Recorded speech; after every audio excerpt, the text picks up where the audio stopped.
Hey everyone, welcome back to another tutorial video. In today's video, I'll show you how you can enable dark mode on your Facebook app. So as you can see, currently my device is on dark mode, but if I go to my Facebook, it is still on light mode. So in order to change it to dark mode, what you have to do is tap on the three lines on the top right corner of your screen. After that, scroll down and then go to settings and privacy. Now go to settings. After that, under preferences, you'll see an option dark mode, so tap on it, and now it will provide you three options.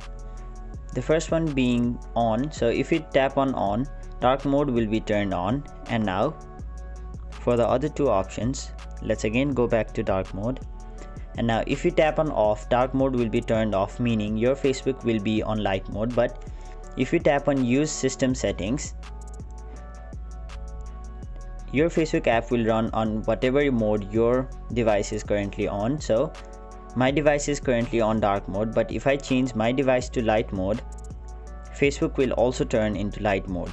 So that is how you turn Facebook to dark mode or light mode. That is it for this video. Hope this video was helpful to you guys, and if it was, make sure you like this video and subscribe to our channel so that you don't miss out on further videos such as these.